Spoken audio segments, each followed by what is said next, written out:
Welcome to Planet Noun, where it's all about the people, places, things, and ideas that teach us, prompt us to make a difference, and do more with what life presents. So, February is Black History Month in the United States.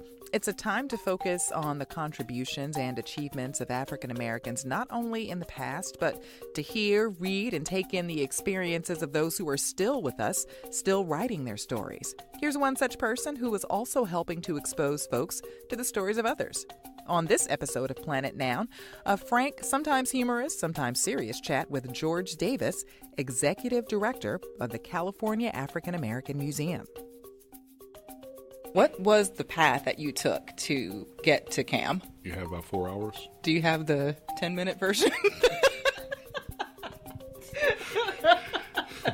A wide open question. A short version of it is that I was on the board of this museum from 1999 to 2002. We're a state museum, so the board members are appointed by the governor. I had a long career in the broadcasting entertainment industry, and my kids were grown they thought they were grown before then, but they were grown about 10 years ago, and about my youngest, and I just wanted to do something different for, if you call it, the second act, that wanted to be more personally fulfilling for me. And I had done a lot of nonprofit boards, and it was a great experience, but there's only so much you can do on a board compared to running the organization. So I wanted to actually be more directly involved in running an organization. And when you do the same thing for a long time, like it or not, there's a brand that you have that's on your forehead. So if you've been a musician and you want to be an actor, people see you as a musician, so it's hard to make those transitions as you get older. And so I had to take a little bit of a journey, networking-wise, to talk to people and to repackage myself. And this opportunity came about in March of 2015 where they were looking for an interim director here. They kept looking for the permanent. I became the permanent in July of that same year. It reminds me of something I was reading. I'm still reading Michelle Obama's book, Becoming, and she describes the changes that a person may take. She calls it a swerve. So, she took a swerve. Of course, she worked in corporate law and then became, worked in the nonprofit world. And it sounds like you also, took a swerve. So what led you to the need to take that swerve? So was it one day you woke up and said, aha, I think I would like to do something different? Or was it an accumulation of maybe I'd like to do something different? Okay, I definitely need to do something different. Was it over some years, or was it like, as Oprah says, an aha that you had? Well, if people know me, I'm incredibly honest, transparent. And I think I had a calling for service as a very young boy. I always liked to volunteer. And I started serving on boards at my early 30s. So I've been on a variety of boards, state boards, corporate boards, nonprofit boards. And again, I just felt that, especially in the nonprofit, culturally specific, a lot of times the people who are leading them, they have a big heart, but they don't have management expertise. They don't have knowing how to manage people and relationships. And so I just saw a real gap there with the caliber of the management side of a lot of nonprofits and a lot of culturally specific institutions. And, it's easy for us in the Black community and other communities to complain all the time amongst ourselves when we go somewhere and we felt the service level is not met what we feel it should be. We try to keep that in our own community. But instead of that, I think it's important that some of us who are blessed to have had success in the private sector that are looking to do something different consider this. So I was the state president for a while for California AARP, and we had a big initiative called Life Reimagine. And so here we are talking to people. I'm doing panels. I'm evangelizing this second career thing, and then I went through the same journey myself. Back to the personal part, I went through a divorce. And it wasn't a, quote, bad divorce. As I mentioned earlier, my kids were grown, so I didn't have the same financial requirements in terms of needing to have the big house or pay the college tuition. And so if I felt the same way before, I just physically couldn't make the career change. I just had too many responsibilities when I was a younger executive to make that career change to service. And so I just felt that I was at a good place, that I didn't need to have the huge house on the hill anymore. My wife got that out, by the way, and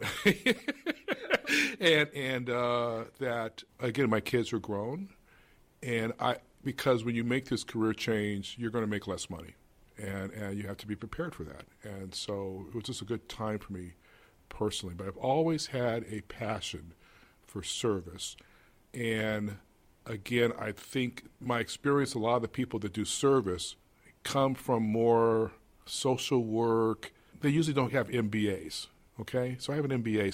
So I think by bringing that kind of business process way of looking at problem solving, it's kind of, sometimes it's considered a little disruptive to people who come from that traditional caring from the heart side, because they don't want, because like capitalism is horrible and letting people go is horrible. But I think that's the main problem. A lot of nonprofits, they didn't transition, didn't change, they're not relevant anymore.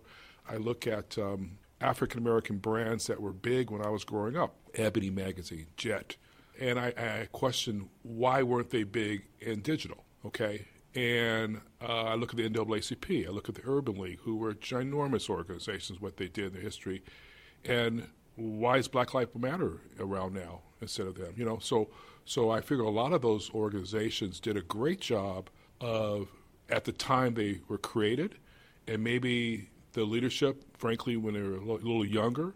But then I think when they get in their 60s and 70s, sometimes they're not doing a good job of getting out of the way or nurturing new talent. And so that's one of the things we're doing here at the museum. I'm in my early 60s, and I'm really committed to, mentoring and developing young leaders. So this whole place is not based on me. And I see a lot of organizations in the Black community that have great leaders, but they haven't had good succession, or they haven't converted to digital. So all these websites that you see, I'm not saying that they should have all transitioned from analog like Ebony, but it's kind of sad in a way that they didn't transition.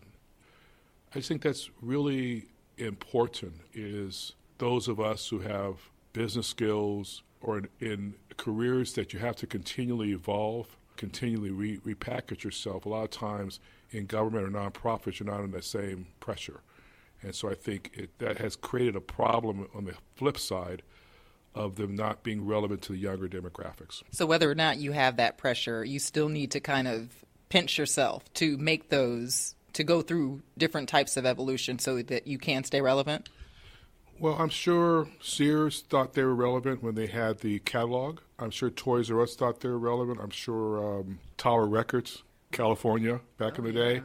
You look at all the brands that have gone out of business and are no longer around. And in their heyday, they were right in the sweet spot of servicing the customers, but people don't need a catalog anymore either for Sears.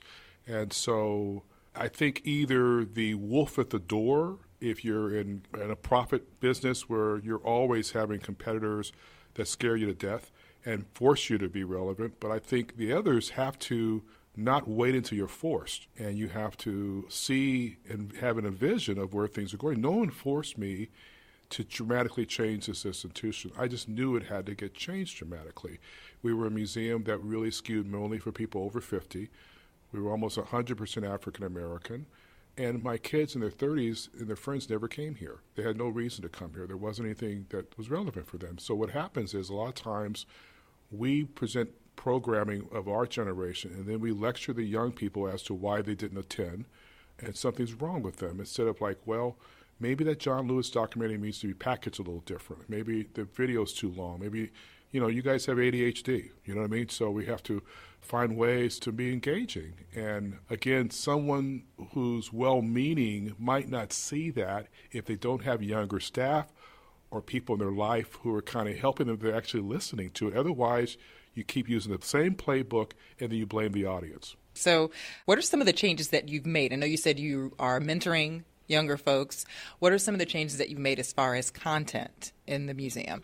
So we are a state museum, and our mission is art, history, and culture with a focus on California. If you think, whether you're African-American or others, people traditionally think of Jim Crow, slavery, Harlem Renaissance. It's very much an East Coast thought of the Black journey. And the founders here were really concerned about that. They wanted to make sure that there's unique history about California. That's why we are the California African American Museum. So the museum had exhibits that in many cases were up probably a little too long. Again, some of our history exhibits were not really, I won't use the word popping. I'm not sure if they weren't dope, whatever the right word is. But they weren't working with the younger folks. I use the analogy of documentaries before Ken Burns. And you would see academic with books behind them, and there'll be a still shot. And they might have great content, but it's very boring. And so you see Ken Burns documentaries where they have video and motion and music and so forth. And so first thing I did was I hired a very strong art person. I have a business background. I worked in entertainment, but I didn't want to appear that I was an art person or a history expert. So I hired a very sharp young lady named Naima Keith, who worked at Studio Museum in Harlem and had also been at Hammer Museum here in L.A., had an MFA from UCLA and also went to Spelman. And she became the deputy director. And so we moved aggressively into contemporary art. A lot of the contemporary artists in Los Angeles who are getting national and international acclaim, like Mark Bradford, are African American. And so we already had this in our community in terms of really strong artists that were contemporary art. That's where the art world's been moving aggressively. So we moved more toward contemporary art. We focus a lot more on some emerging female artists who have not been exhibited in museums, both African American and others. And we also decided to do history in a much more relevant manner. Instead of doing 100 or 200 or 300 years in one gallery, to take a deep dive on one subject, hired a young curator who's just turned 30 and who's really brought in graphics, video, just different colors in the gallery. And he's also a great public speaker. So when we have events, our audience is now skewing more younger. You know, as I say, he can wear the tight jeans still, which I can't wear. So he really fits the new brand. We've changed our website. We changed our logo. We went much more stronger with social media engagement also. We also became a Smithsonian affiliate. Okay, so what does that mean to be a Smithsonian affiliate? A Smithsonian affiliate, it's a little bit of both of the good housekeeping seal. It's nice to have the recognition, but also it gives you access both to traveling exhibits. Also, you can get access to the curators or researchers, so forth, along that line. And best of all, I can help people get into the museum in D.C. One of the things that fascinates me is that I've been to the National Museum of African American History and Culture. It's a great place. I want my nieces to visit. They live in Louisiana. My sister, when she was out visiting me, we went a couple of times. I went with someone else. And I need more visits in order to really absorb everything into my pores. Mm-hmm. But another thing I realized is that, well, it's really important for these local museums. You touched on this earlier because, as you said, the African American experience is largely, East Coast. We talk about Birmingham, we talk about, the South. And one thing I realized, I had an uncle who passed away recently. He was involved in the civil rights movement in Shreveport, Louisiana. I knew about it. I heard some of the stories. He told me some of the stories, but I didn't realize that he, was one of the founding members of an organization in Shreveport. And that led me to think, well, there is so much local history, like you said, that probably will never make the National Museum. So it's important. So my sister and I brought our nieces here. I didn't know, like, some of the first settlers of Los Angeles were people of African descent. I had no idea. Mm-hmm. Well, that's because of your East Coast bias. Also, that's part of the problem, probably, right? That's where you East Coast folks are. But wait, I'm a native. I'm a Cali native. After 3 years, you're not an Angelino anymore. And 2 snowstorms. Yeah, exactly. You're not Angelino. So a couple of answers I would give you. One is that most black museums are tied to a black college. Most African American museums are history. We're unique that we're art and history. The museum in D.C., for the most part, is a history museum. The museum in D.C. has been very good for us in a lot of different ways, including making sure we have to step up our game. The other thing I'd mention is that a lot of museums, well, let me rephrase that, a lot of communities were reluctant to rip away the scabs of the history in the South. And so in many ways, they did not want to have a museum talking about what really happened. So they have a plantation tour, there's no slave shacks. They're not really talking about things. And so now these city councils, mayors, they all figured, oh, we can make a little money. So you're seeing a real growth of black museums in the South that are really well-funded, professionally managed, and are locally focused.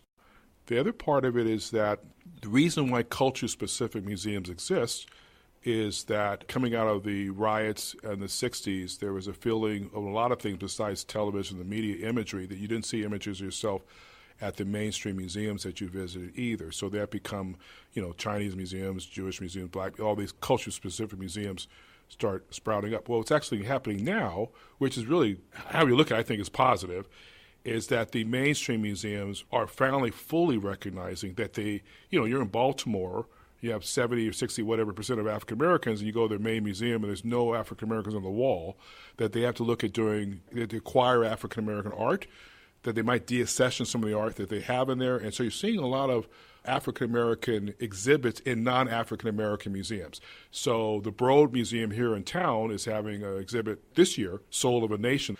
LACMA here, LA County Museum of Art, is going to have Charles White retrospective. So this did not happen in the past. So you're just seeing white-owned galleries now representing African-American artists. And so it lifts all the boats. It's a positive thing.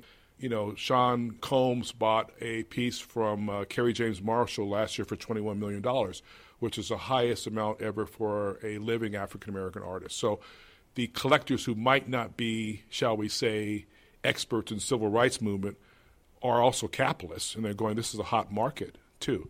So I just think that even the people who politically or morally might not really support a slavery museum, let's say, they're realizing that there's a ginormous amount of African Americans in particular that do family reunions, that do tourism, that have disposable income, that want this history. And so we're really seeing that growth substantially in our country.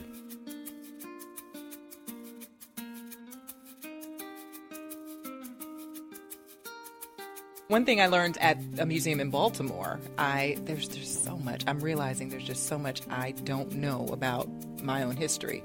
It's not in the history books. And basically you have to go out of your way to learn it. And if it's in a museum, that's just one less step that I would need to take to learn more. For example, in Baltimore, I didn't know, and it kind of makes sense now that I think about it, in the days when we were excluded from just about everything because of segregation and Jim Crow, I didn't know that Black people owned beaches. It sounds so elementary. And as I stared at the exhibit, this was a few years ago in Baltimore, I said, okay, well, I know we own things, but we had our own resorts. If we were not allowed to participate, we created so much for ourselves. And a couple years ago, I found out about Bruce's Beach in Manhattan Beach. Grew up in the area. My orthodontist was in that area. I had no idea. And so all of these are just helping me realize how robust we were more than slaves. We were more than the enslaved. We are, and this is not to diminish anyone else. We're a beautiful people. And a diverse people. Just because we all, have similar shades doesn't mean that we're not diverse. Well, I'm not a beautiful person, but thank you. Well, I think one thing that's not said that I'll say is there actually were people that were aware of this history, but they were not communicating in a way that was being received. So I give an analogy to my staff all the time that you're on top of a hill with a transmitter and you're beaming programming, but if the receiving dish is not pointed to the hill, no one hears what you're transmitting. There's an important piece of this is marketing and having the content, again, to my earlier point, where people tune to that channel or actually drive to that museum. But if the museum is, you're supposed to open at 10 and you go there at 10 and no one's there, or if it's just kind of boring the way it's laid out, there might have been people that known about the beaches. So that's my challenge really is how do you tell these stories that are packaged differently? And also, if what we're doing here at our museum is only educating African Americans, we've done a really poor job because a lot of African Americans, they might not know the deep dive of everything, but they have a pretty good idea through family and others. It's our other friends and colleagues and co-workers that need to come. And so we're now 40% non-African American in terms of our attendance.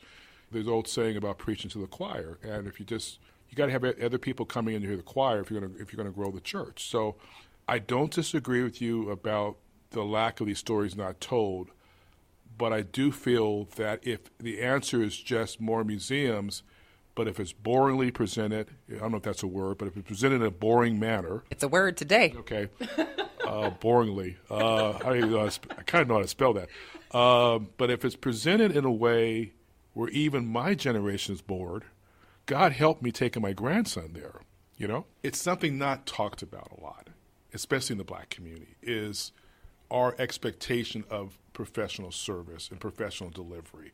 So I can put great art on the wall, but if my staff's not friendly out there, if the restrooms are not clean, if there's not spell check on our labels of the exhibits, or our brochures are not on good paper. So it's not just having a museum, it's having a museum that anyone comes and goes, you exceed their expectation of professionalism, of content, of research, of the imagery, and so forth. And I feel like we have to maintain, even with a lower budget, a similar standard that you would see at a mainstream museum. And that's something I'm really passionate about. I mean, you go to Bank of America, I won't mention the district here in LA, but if you go to the one in Brentwood and there's 8 or 9 people, if there's only one teller, they get 3 tellers real quick. Or someone on the line goes, excuse me, and we almost are preconditioned to go in expecting one teller. Right. You know what I mean? And we go to a restaurant, we're almost preconditioned to have the service slow or something. And I just want nothing to do with that. And I just feel really strongly, a lot of my non-African American friends, they come in and I can see that they're blown away because their expectations are so low. You know, they thought the place would be smaller. They just the scale of research, the graphics, and they come away embarrassed that they haven't been here, feeling guilty. And I tell them not to feel bad because a lot of black folks haven't been here either. Right. if you're not marketing correctly, if you're not relevant, if you're not timely, if you have topics that are not resonating with people, because LA is a market where people drive. And it's a lot of traffic, and who wants to drive 30, 45 minutes an hour and not have their expectations minimally met? No one wants to do that, you know. And so that's why it's so important, because we're an incredibly competitive town in terms of the options you have for entertainment and culture. That's George Davis, Executive Director of the California African American Museum. Now, if you haven't been to the museum, make sure to visit the next time you're in Los Angeles. And if you live in those parts, make sure you get on by there. So in this next part, Davis gives a rundown of the museum's features, a few current exhibits. By the time this episode drops, a couple of those will be on their last days there. But if you go to planetnoun.com, you'll find links with more information on those dates, exhibits, as well as media write-ups about some of the artists that Davis mentions. More with George Davis, Executive Director of the California African American Museum. So we have 5 galleries. Our museum is 44,000 square feet. We have 4,000 items in our permanent collection. So we have 2 of the galleries are dedicated to history, and 3 are art. We have 1 exhibit that is pretty much items from our permanent collection. So we have a lot of items that have gone up substantially in value, with African American art going up, and a lot of the museums that our collectors are buying these same artists later on. We have a lot of their art in their early stage of their career, which is even more interesting and valuable. We have another exhibit called California Bound, Slavery in the New Frontier, which covers 20 years in the mid-1800s. And a lot of people do not know the history of how California, being a free state, and if you brought a slave here, what were those dynamics? And also, as you mentioned earlier, about some of the founders of Los Angeles being of African descent. We have another exhibit on an excellent artist named Robert Pruitt that has been seen as one of the top 15 exhibits in LA all museums by the LA Times in 2018. We have a smaller exhibit on Martin Luther King visit here to Los Angeles at the old Wrigley Stadium, which is no longer in existence. And he raised money from his visit here. He had celebrity friends, Frank Sinatra, Sammy Davis Jr., Marlon Brando. He raised $70,000, which was a lot of money in those days, and that funded a lot of the activities needed for the March on Washington. So just like today, people come to California mainly to raise money a lot of times, although our primary is going to be different this coming season, political election. And so we have the Robert Pruitt, as I mentioned, is an excellent exhibit. And all of those items that I mentioned are all curated internally. So none of the exhibits I mentioned are traveling exhibits. They're all curated internally by our staff.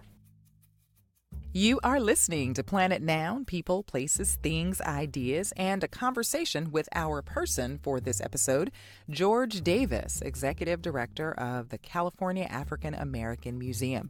Now, in the final segment here, Davis talks about the importance of expanding the knowledge of Black history among and beyond Black folks, museums as a way to increase that knowledge, visiting such places with an open mind and taking in the things, the exhibits, information, art, the facts, and ideas they convey, acknowledging the facts of history and reckoning with that information to grow beyond our country's ills, past and present. More with George Davis, Executive Director of CAAM, the California African American Museum. I just think that we're in a time of political turmoil, clearly. I'm 61 years old. I was very optimistic during my lifetime because I saw a lot of really great changes and a lot of amazing things happened during my life. I was born in 1957, so I remember, I was in kindergarten when JFK was killed, so I remember all these kind of things. And so just watching MLK, watching the kids get water hose on TV and all these images. And then I think that I also reflect on how little I learned about Black history in school. It was Harriet Tubman, Frederick Douglass, half a day of slavery, maybe. And the younger kids might learn about Jim Crow. And so I'm just amazed how my white friends and other and actually some African Americans, they might know everything about a baseball player, everything about Michael Jordan, everything about Kobe and how many points he scored. And then you tell them that Black folks had to be out of Culver City at sundown, or that there's a beach in Manhattan Beach where was the only place we could go to swim. And they look at you like they can't believe this happened. And this is not 100 years ago. So I just feel there's a lot of ignorance that it gets wrapped up into political discourse where we're kind of fighting each other. And history shouldn't be left or right. History should be history. And hopefully we won't have people in colleges that are slanting it one way or the other, but someone bombed that church. Someone marched in that street. They started at 8 in the morning and they stopped at 2. That's a fact. There were a certain amount of people there. They wore dark suits. There's video showing that. So can we try to at least acknowledge what happened? And whether you're left or right, you acknowledge what happened. And if you can't plug that into your buoy base, into your thought process, to your reflection, and it doesn't mean you vote differently, but at least you are not ignorant historically of what's happened. And we just have so many people. You look at the old, when Jay Leno had people called jaywalking. He would take people up to Universal Studios, and they didn't know who the vice president was. So there are a lot of people that just don't know basic facts, and history has been kind of taken out of a lot of the schools. And so my hope is that through whether it's documentaries, books, internet, visit to museums, oral history, that at least people are curious, get out of their comfort zone, learn about history, and don't feel like I can't go to that museum because I'm a Trump supporter. You're welcome to come here. You're welcome to come to any African American, any Jewish museum, any Chinese American museum, and just come in with an open mind and reflect on what you see. And also, please take your kids and your grandchildren too. So I guess my hope is that at least we can do a better job of educating people of the history of this country and how African Americans are not as segregated, isolated bucket that we're part of American history. So even though we're the California African American History, this is an American History Museum. And it doesn't mean we don't celebrate other groups. People have to feel isolated or why do you have a whole month or whatever. Get away from all that and just go. And it's a great thing about certain cities, like our city in L.A. I mean, even if you haven't traveled overseas, you can go to a Korean restaurant, a Peruvian restaurant. You can have so many, there's different radio stations. There's just so much, I hate to use the word melting pot of a city like Los Angeles, where it's, how can you be ignorant? How can you still be ignorant about culture and about things like that? So I don't believe we should be knocking people over the head or guilting them or just trying to put our agenda on them, but I just think we need to expose them to facts that are irrefutable. Not Muhammad Ali knocked out Joe Frazier. There's certain things that happened. And I believe if we can do a good job at that we will help to hopefully help to heal the divisiveness in this country. Thanks for listening to Planet Noun, where it's all about the people, places, things, and ideas that teach us, prompt us to make a difference, and do more with what life presents. That was George Davis, Executive Director of the California African American Museum. Learn more about the museum, including website links and social media handles related to this episode at planetnoun.com. I'm Liz Anderson, host of the Planet Noun podcast. Don't forget to follow us on social media, Facebook, Instagram, and Twitter. Please stop by Apple Podcasts and rate the show. Oh, and we're now on Google Play Music. If you have interview ideas, folks who are doing the most to make a difference where they're planted, or folks with an interesting story, please drop me an email, planetnoun@gmail.com. That's PLANET as in planet, noun, NOUN as in the part of speech, planetnoun@gmail.com. Thanks again for stopping by, and until next time, take care.